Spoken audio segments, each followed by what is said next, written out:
Woza, good evening from wherever you are tuned in from. This your show. Welcome to another episode of the Dark Room, a show where we talk a cutting edge show in the world of disability, where we talk contemporary issues that are affecting persons with disability, especially those with visual impairment, and to see. Try and see if maybe now that we have left the world for you and you have led us astray, perhaps if you may listen to some of our input, perhaps, who knows, we could get there. So this episode, I have the honor of hosting my very good friend, actually my former chairperson of Kenyatta University Disability Association, Bwana Michael mwenyewe. Michael, welcome on the show.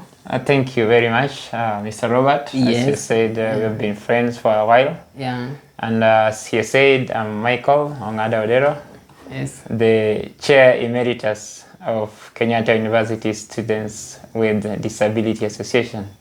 And I'm humble. Thanks for having me. It's a great honor. It's a great honor, Bwana Michael. So maybe now that you've been a chair, how has been your reign?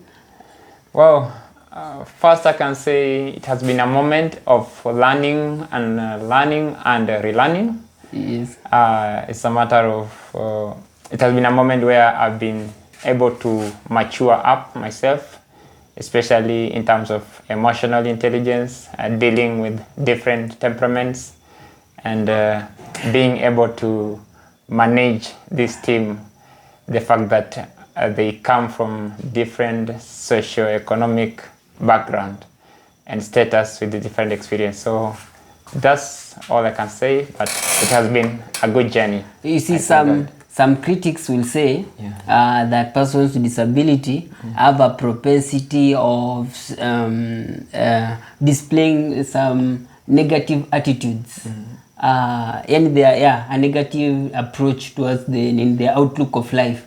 With this in mind, and you having being the chair, like how did that impact you? Fine, very good question. I can say that is true, and this is the fact that as human beings we are raised from different backgrounds with the different experiences and circumstances, and more especially if a person was born with visual impairment or a particular disability, or he or she acquired this disability at a given stage of life. So depending with how the person was helped to walk through the situation, he or she can develop a certain attitude, can either be negative or positive towards approach to life. So what I can say in my leadership journey, there are those whom I can say they have accepted themselves. They are very positive with the issues of life, but there are some who are still under some denial. They sort of produce a lot of negative energy. So you need some good wisdom to manage them and help them be on track. Thank you. Very nice, very nice, very nice. Well put, Bwana Chair. So Yes. now at this point, maybe I would like you to tell the Krumas, like where was Michael born? Wow, thank you. Michael was born in Busia County, Nambale sub-county, a ward called Buhaya Central. That's where I was born and raised. Schooled at a school called Wanyage Primary, then went to Nambale Boys High School. And I think right then I was well sighted. I think I can put it that way if there is such an English term. There should be. Yeah. I could run around. Yeah. I could navigate myself left, right, center without in need of any assistance.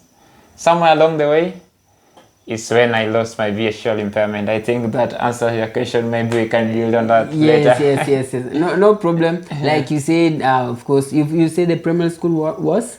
The primary school was called Luanyange Primary School. Luanyange Primary School. Then you went to Nambale Boys. Yeah, Nambale Boys High School. Nice. I think that time then it was some sort of a sub-county school, but right now I'm told it's graded as a national school. Okay. And I'm happy to be an alumni there. It's nice. It's nice when greatness follows you wherever you go. Sure. It's very nice. So that was a journey at Nambale. Then now you, after Nambale, you joined the university. Yeah. I didn't join university directly. Yes. Actually, from Nambale, I got a strong B plane. Yeah.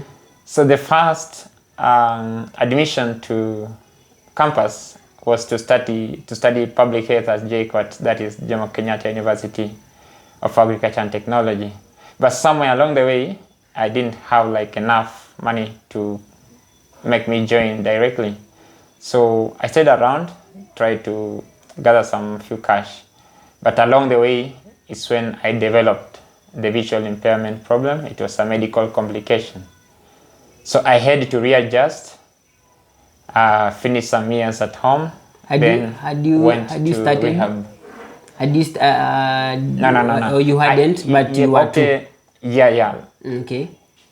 I can say, if I remember well, I had joined. Okay. So somewhere along the way there was some difficulties. Okay. So I had to put it at pause to gather some money. Yeah. Then when during one of the long holidays, is when the sight problem persisted. Okay. Yeah. So I had to defer. Okay. While trying to treat the complication that had arose in my eyes. Oh. Yeah. Like so, two things were thrown at you at the same time. Exactly. The issue of fee and even prioritizing resources could be an issue there. Sure. Okay. So like maybe you can take us through like your sight. Did you lose your sight like gradually or just it was a pop instantly? Come on, tokens. Nice one. So mine, I think I can put it gradually, and this is how it happened. First, I was having malaria.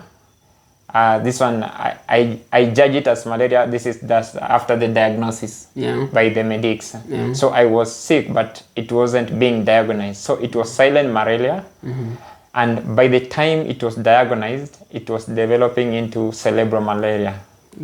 So the time they diagnosed that is cerebral malaria, the medics were between a rock and a hard place, whether to use quinine injection or quinine drip, because quinine is the best treatment for malaria, although not yet recommended. So it was a very delicate balance. So they opted to use quinine drip to treat the malaria, because if they could have used an injection, it could have given room for the disease to progress to the brain. And when cerebral malaria reaches the brain, there are higher chances that someone's become insane, and the chances of reversing the reaction are like feeble. Yeah. So that was it.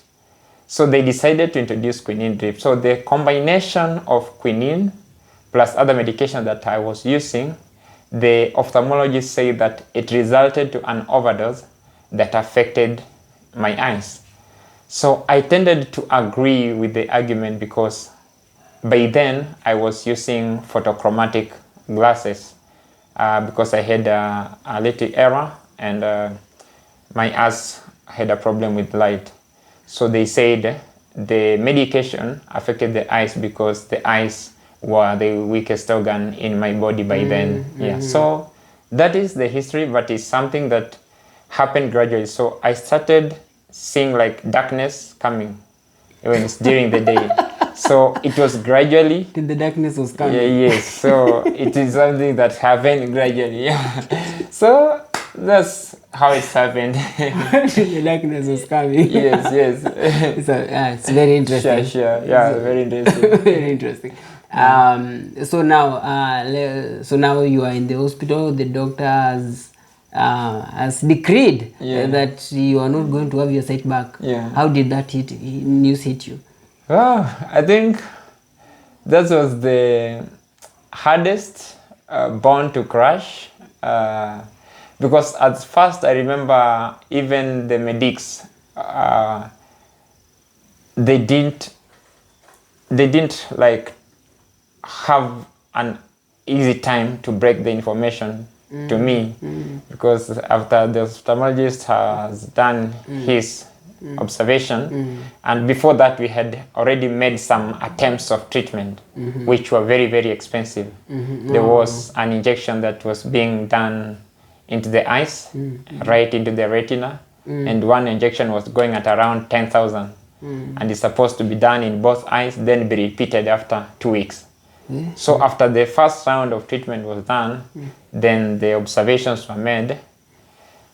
The ophthalmologist referred me to low vision department. So in this department, for me, I was like, now I'm going to be given some glasses. Maybe they magnify, they could help me continue navigating myself without any need of being guided and such like stuff. But I became curious when the nurses there started telling me stories of people who had lost their sight and they were continuing very well in their life. They could navigate. So I was very curious. I started to join some dots. But how about your parents or your guardian? In fact, for them, it hit them. Could you say so, it was so intensely? It was so much intense. Like they couldn't bear, because to even at the moment, there are some who haven't accepted it very much. Hey. Yeah. So especially my brother and my your mom. elder or younger? My elder brother. Okay. Yeah, because he's the one who was very close with me at that time. So it's like it was something that it was unbelievable. It was never imagined. Personally, I asked God so many questions.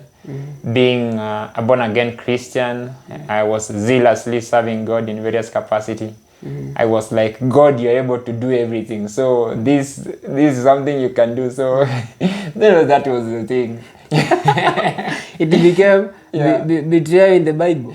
I felt like this is betrayal from God.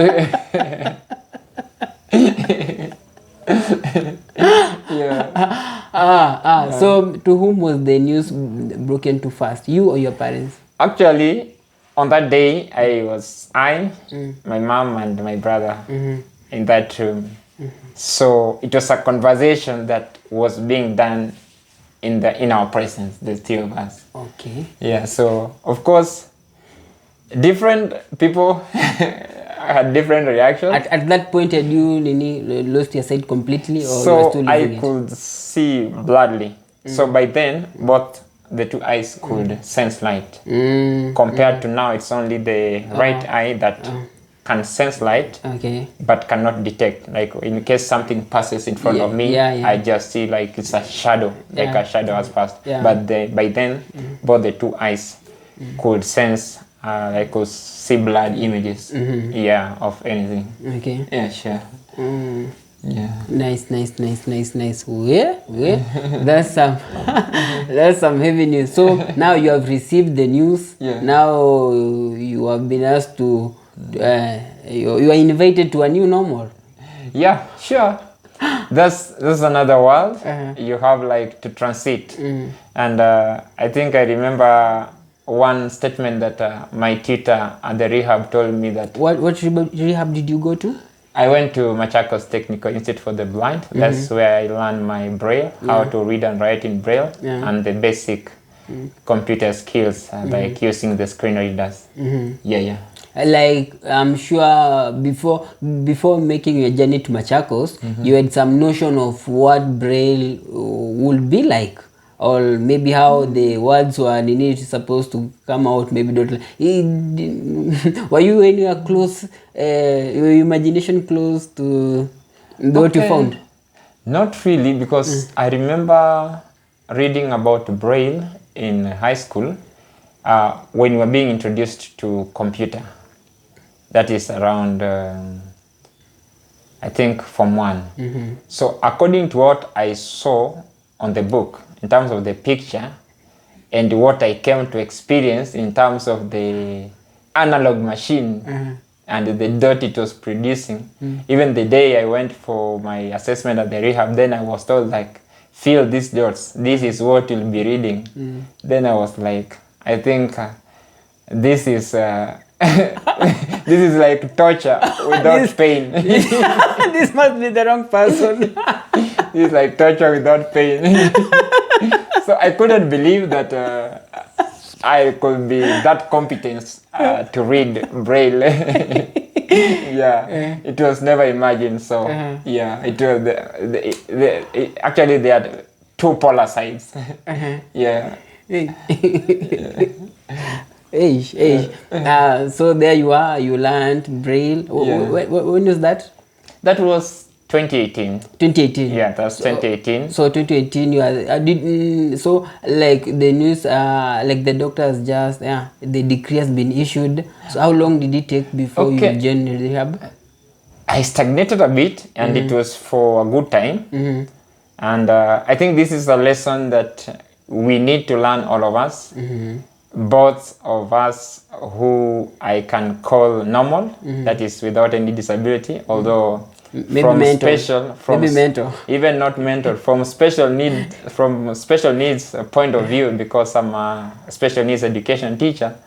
All of us, we are disabled, and I can justify this by saying, if I'm in my room, I know everywhere where I put my properties or items. But when a sighted person gets into that room and it is dark, he cannot access it. And when I come, I can comfortably access anything. So in that context, that person who is sighted normally is disabled. He needs my assistance to help him locate anything he wants in that room. By the way, you I think you've birthed a thought in my mind. I'm thinking, then can we maybe say then disability is contextual? Disability is contextual. Very, very true. In fact, I can say it is relative. Yes. Yeah, very true. Disability is contextual. Yeah, depending on yes. Yeah, it can even vary in terms of degree. Sure. Yeah, sure. Yeah, very true. I think I like where the conversation is leading. So there you are. You were you said out for some time. Yeah. So actually, my eyes, like the problem, I say it was gradual. It was the last quarter of 2015. So by around December, this is when like the verdict was done. Like the process cannot be reversed. The only option is for you to go for rehab, to go learn Braille. Then you can progress with your life. You may need to adjust the courses you are doing. So from 2015, the whole of 2016, 2017, I was at home. I'm nodding my head. The whole of 2016, 2017, I was at home. And not because that I'm not willing to go back to school or to go for rehab, but it is because of denial that the support system that was surrounding me had. Yeah. Because personally on my side, I was very, very, after Form 4, I already have tested some college life, some campus life. Then abruptly, your life is stagnated. This is the stage in life when you're very zealous and ambitious with your goal. You have like the destiny of where you're going in your mind. A lot of energy. Being prepared. So at that time when you are being told like, in this room where you are, this is the door of escape. You are like, I must go through this door, no matter how tiny it is. You see? So for me, I was like, I need to go for rehab. And the family is the only way. This is the only way. And the family system is like, you really mean like now what? So they are like, wait, maybe something can happen.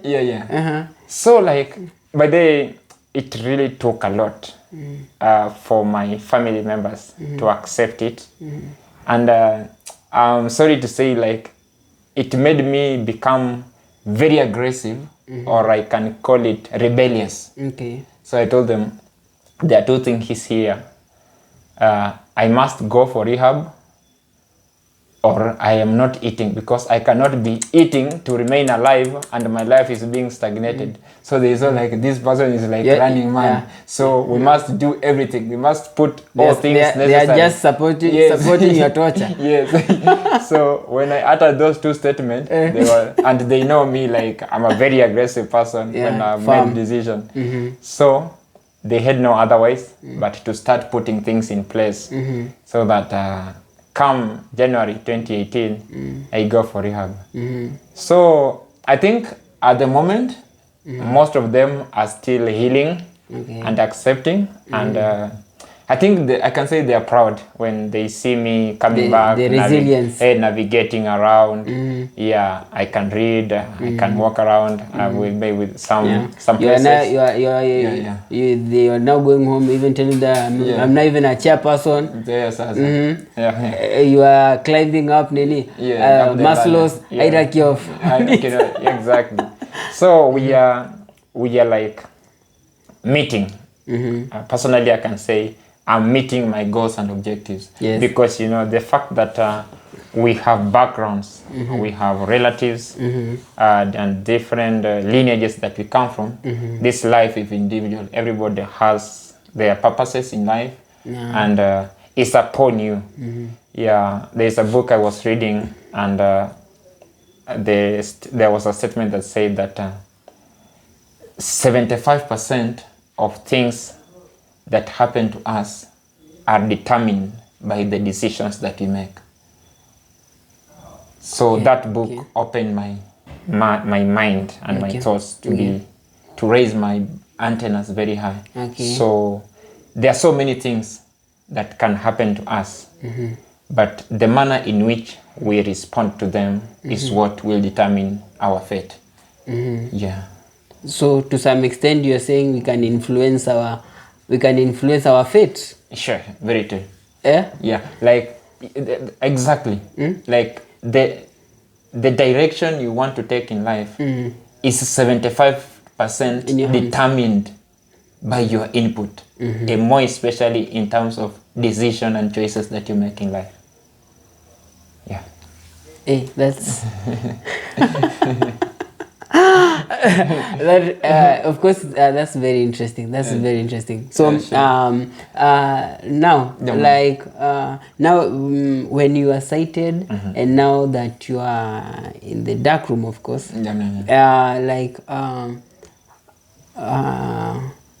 like how much of you has changed? I can say much, a lot, because when I had my eyes, I could judge from the physical appearance of someone.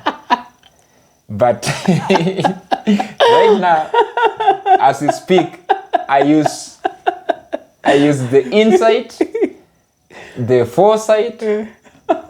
There are around 3 or 4, I'm forgetting some. But I do tell many of my friends, and in case I'm in a meeting, I do tell people that I'm the only advanced person because I see people through their voices. So that is just like to help people, those who feel like maybe we are very much disadvantaged. Like it's a statement that gives me strength and makes them like they are lesser. I'm more. I'm quite above them. Yes. So your insight is deeper. Exactly. So I do tell people like I'm the only advanced person here because I see you people through your voices. I can describe who you are. So I think much has changed. Being blind or developing visual impairment has made me to be very cautious in terms of what I speak, in terms with how much do I open to a person, in terms of to which extent do I interact with my environment. Because I can tell you some funny situations whereby, maybe sometimes you are in the kitchen, you are familiar, you could master the kitchen when you are still sighted. Then you are like looking for a cup or somewhere. Then you take a cup, you feel maybe it is water, then you may even like pour the water out. After you pour the water, you just realize you have poured milk. Oh, yeah. So it makes you to become very cautious. Yeah, me, I've even poured eggs. Exactly. Yeah. So in terms of being cautious with my life, I'm very, very much cautious with my life. And I can also say that the situation really pulled me very close to my God. Okay. Yeah. It has also taught me to learn to trust God more, to learn to put my trust in God, not in human being, because human being can disappoint, but God will never fail. Yeah. Nice. You see, there's someone who's watching, and I can just read their mind. They are like, this gentleman is saying that after losing their sight, now he's been pulled closer to God. This narrative sounds like that one of Saul, the conversion of Saul to Paul. Yeah. So actually, it happens. You know, the Bible says that everything happened for good to those who love God. All things happen for good to those who love God. And Romans 8:28. Exactly. Yes. So personally, when I try to introspect my life and reflect back, there are a number of privileges, occasions, and opportunities I've had in life. I couldn't have been able to get them if I would have been normal. You get it? So I think the insight here is that we should learn to magnify the positivity that comes with anything in our life, even if it is negative or painful. There is no victory without a scar. That's all I can say. So everything that happens in our life, no matter how bad it may look or sound, let's learn to take the little positive in it and magnify the positivity in it. I think from that, it will help us to accept and forge ahead. I don't know. I'm hesitating because I have many voices in my head. That Speak them as much as you can. I have many voices. They can take many directions. Considering I know, I'm feeling very comfortable that a person with your like where you stand, like the way I've known you, your competence, I know that. So that's what I'm telling you. I feel like many voices are just like this and this and this and. So now let me ask you. Of course, what you've just said is that you feel like the specs that you are wearing before of life and those that you are currently wearing are of course different. And if you can read, if you can also read between the lines, you are saying that now you can see better than before. Am I getting correct? Very true. Yes. Because I said after losing my sight, it made me to be very, very cautious. Very, very cautious in terms of how much, how far do I like interact with my environment? How cautious am I? Because when I was sighted, I could just enter my room, maybe just sit on my bed. Absent-minded. Yeah. But when after losing my sight, I must come cautiously, maybe feel on the bed, like a cat. Feel on the table. So in terms of being keen, awareness. I thank God, like there are a number of skills which like they have never disappeared, especially on matters of personal hygiene, cleaning, what and such like stuff.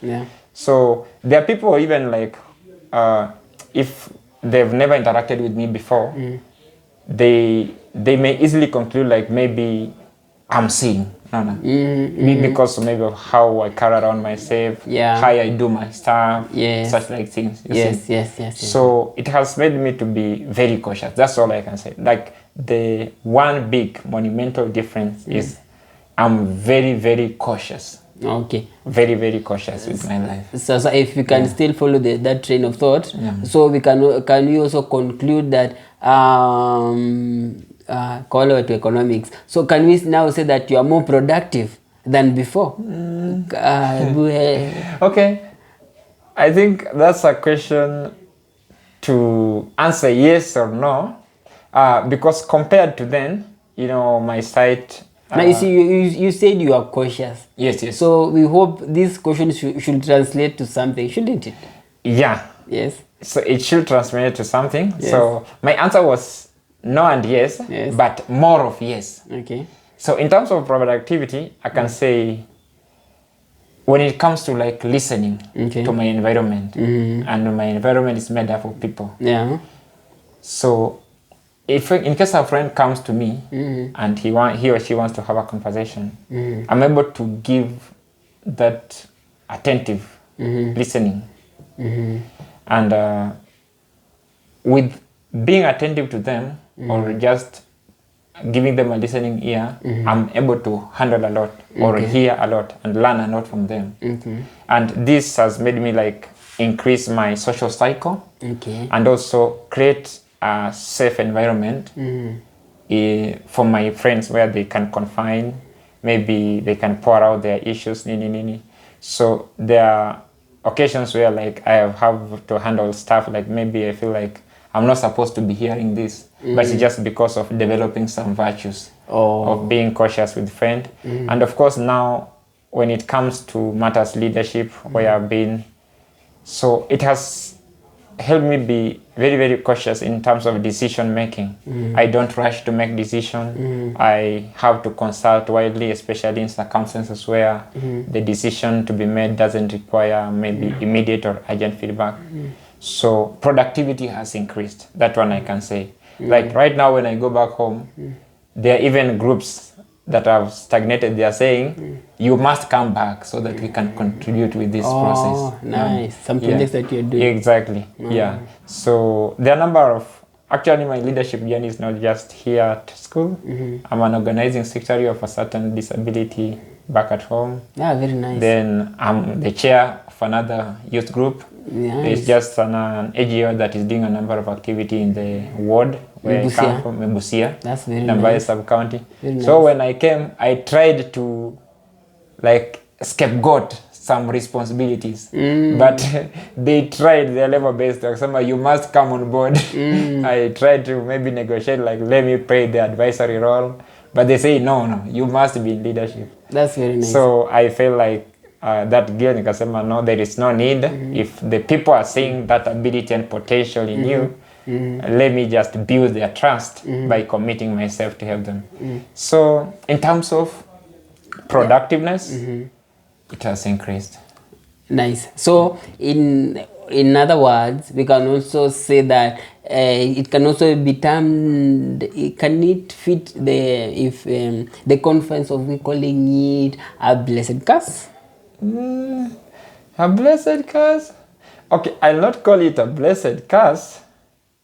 I don't know which term to use because being an African. Oh, you and curses. The curses is something we rebuke strongly. But I don't know which term to use. Blessing in disguise. Blessing in disguise. Can you do that? I can. Can you do with the blessing in disguise? That you Blessing can do? disguise. I was thinking of something like scars of a star. Okay. Yeah. Okay. Scars of a star. Scars of a star. Yeah. Maybe one of these 5 days when you write a book, maybe you can see if that can be a very good title. Yeah, that can be a good title. Yeah, sure. Yeah. Nice. That has been a very interesting journey. Yeah. So now after finishing your rehabilitation, you came and joined Kenyatta University. Sure.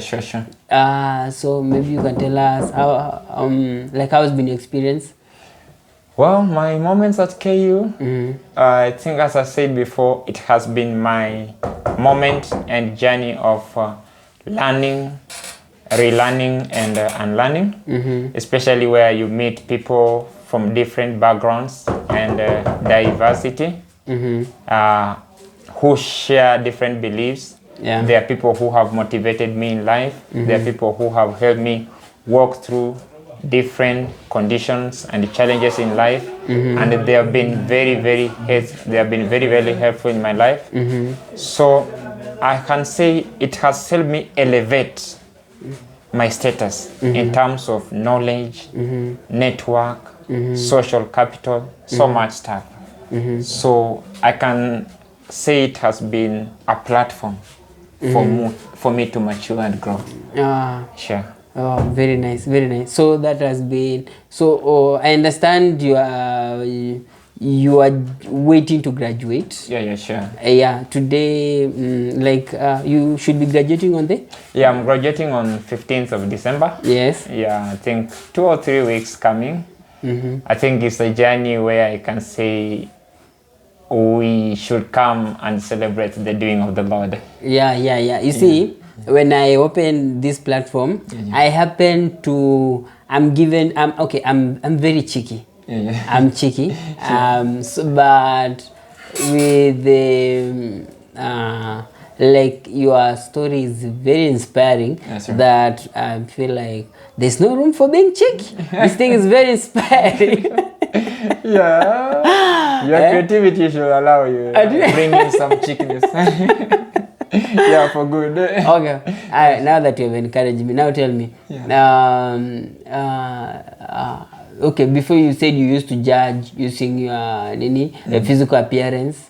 I want to believe that. Okay, let me just go straight. Like the other gender, how do you determine it is her or it is not her? In terms of marriage? Yeah, of course we must have, can you say marriage? Okay, but you must have some girlfriends that so that you may end up choosing one. Am I just, of course, okay. Okay, my day issues related to family, marriage, courtship, that is a subject that is very close to my heart. And I think number one, when it comes to matters marriage and family, number one, you should marry a friend. That is one factor or condition that you should consider. You should marry a friend. You cannot marry an angel from heaven. Yeah, I'm nodding my head as you continue. Okay, thank you. You should marry a friend. That is number one thing. So it means that the opposite gender among the people who are surrounding you can be classmates, church friends, maybe just colleagues at work, depending with the environment where you are working. So it is among those whom you should locate. Of course, for me, I'll say with your discernment, of course, as I've said, by being cautious, watching more of character. And character is very wide. Matters grooming. And being a Christian, I like using the Bible as my reference. Being a Christian, the degree of fear of God, what is the position of God in this person's life.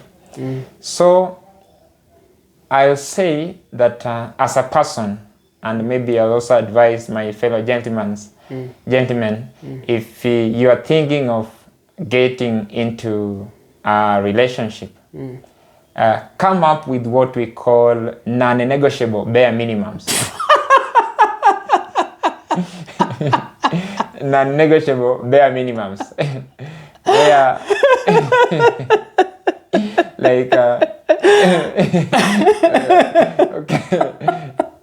okay, this is not a hard stuff. It's not that it's a do or die thing. It's more of being flexible, because remember, you are getting connected with someone who has been raised from a different background with different belief system and experiences. So non-negotiable bare minimum here can be in terms of maybe belief in God, matters maybe supporting the needy, the vulnerable, maybe conflict resolution, such things in terms of how many children do you want to have, going to church. So there are such things, maybe believe in terms of this superstition, unajua uchawi, so there are some basic things. There are some bare minimum. The bare minimum that you must agree. Those are things you must consider. And someone said that it is only in choosing a marriage partner where unlike poles attract. So there are things that you must attract. There's a book I was reading by... Unlike poles attract. Yes, unlike poles attract. You know, in so physics... now, wait. So you are saying that the likelihood of falling in love with a person, okay, of the other gender, chances are they are going to be you are going to be opposite poles. Yeah, you're of course you're male, female. Yes, opposite. yes. How about I was thinking like how the outlook of life. How about that? Outlook in terms of finance or what? Not really finance. Like perhaps one is reserved, the other one is outgoing. Okay, that is in terms, that one I can put it in terms of SWOT analysis. Okay. Because as a gentleman, there is something I'm chasing. Okay. There is a mission I need to achieve. Yeah. Maybe after winning this lady, she also has some things that she needs to accomplish. So maybe if I'm an introvert, she's an extrovert.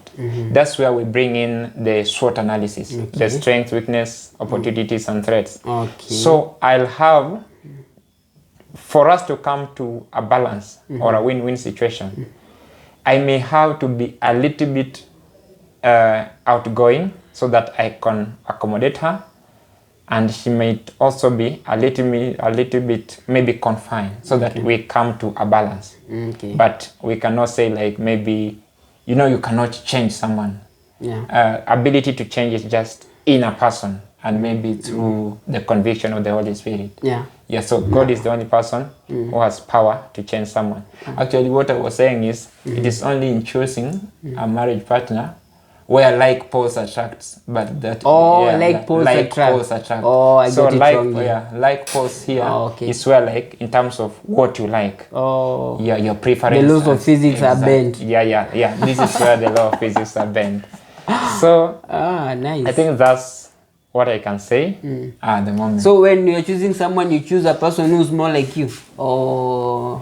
Okay. Let me ask the question in a different way. For example, now you see life, we are constantly undergoing growth, right? Now when picking someone, should you pick a person like who is where you are, or in terms who of vision is impairment, in terms of level of education? Like okay, can you say character wise? Okay. I think, just as I've said, that it is in choosing of a marriage partner where like poles attracts. So it will be tough for you when you choose someone who's like in terms of character or belief system, you are like polar. Oh, okay. Yeah. So you must choose someone who is like you are resonating. Okay. Yeah. I get you. Exactly. I get you. Yes. I get you.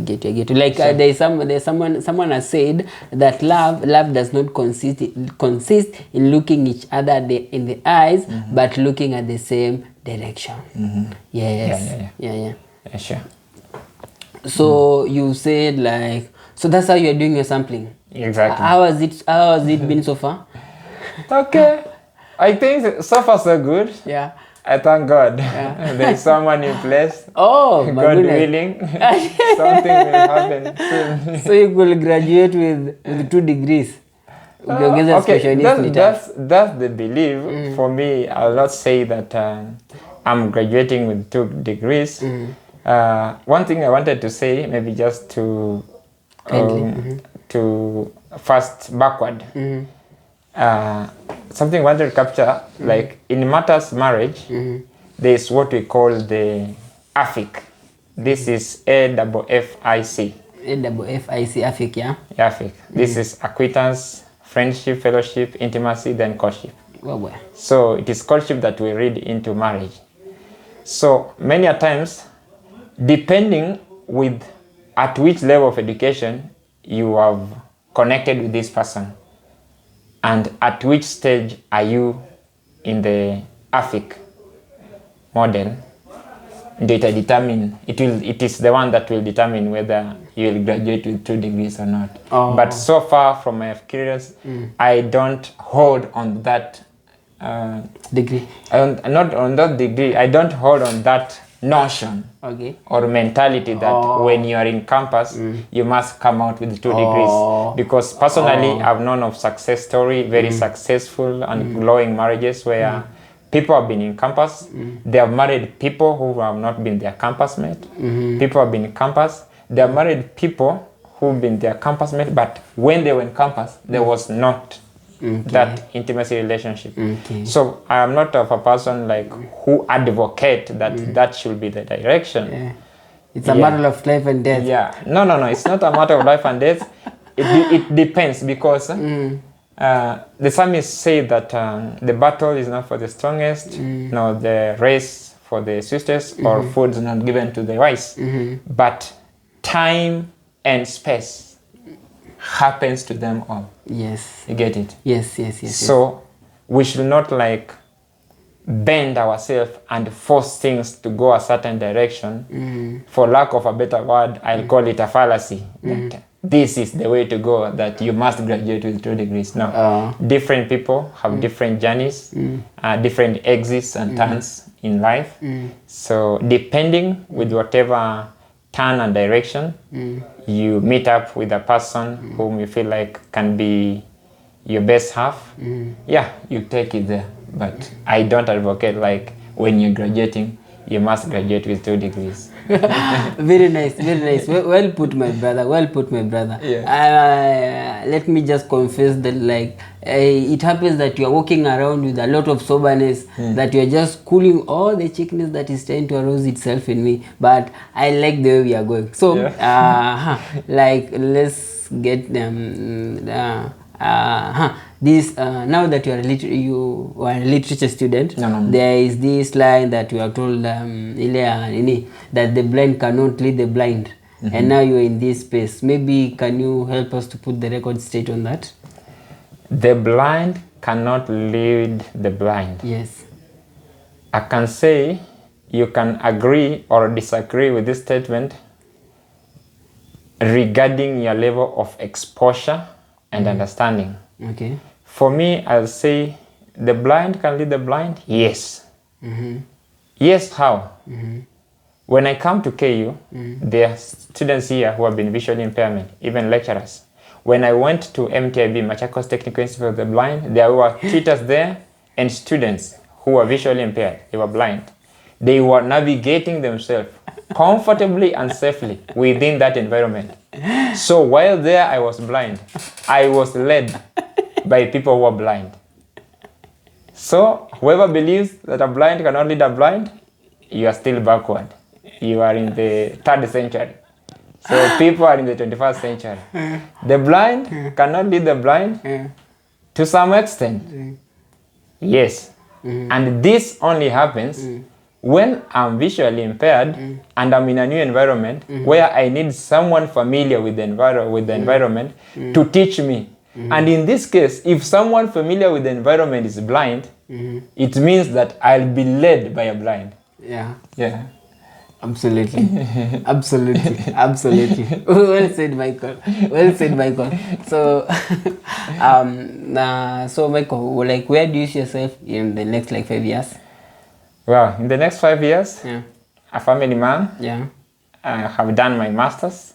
I have a corporate vision of coming up with a mentorship firm. My focus is for needy and vulnerable children. Yes. And something else, I cannot rule out God in the sphere of my life. I'm a worship leader. Yes, and I'm a leadership enthusiastic. So that is where I see myself in the next 5 years. With some investments here and there. Very nice, my bro. That's very inspiring. So Nini, members of the dark room, you've heard so that has been Michael. You've heard like umesikia your mood. It's very sobering. Like upendo spende, like you felt the part of the inspiration getting to you. So I don't know, maybe do you have some final words? Well, my final words is that life is what you make it to be, and choices have consequences. Let's learn to embrace whatever comes to us, because God allows different circumstances to happen to our life for the purposes of shaping us. And one thing I can say, that there is no victory or glory without a battle. So let's be very much focused. Let us be determined. Let's know that the reason why we are here, that God has spared our lives here, we are still breathing. There is something unique that you need to accomplish, that among the billion people on earth, there is no one else who is supposed to do but you alone. So identify that thing in you. Identify your passion, identify your dream, identify your purpose in life. Then ask God to help you and bring the right people your way, so that you can fulfill that which the Almighty God purposes you to fulfill on earth. I love you all. God bless you. Folks, I don't want to spoil the mood. That has been Michael. You've heard the final word that you have been given. So until maybe we catch up on the next episode, and I'm sure you've heard it's some good vibe. Maybe next time we'll try and see some other venture that we'll talk into. And you said you're going to mentorship and also corporates, a lot of business. So Sure. we'll do a follow-up. Yeah. We'll do a follow-up. Maybe we are going to grow together, my brother. Sure. Yeah. Yeah, just to give a hint, Yes. because I've been concerned on matter leadership here, on matter special needs. Yes.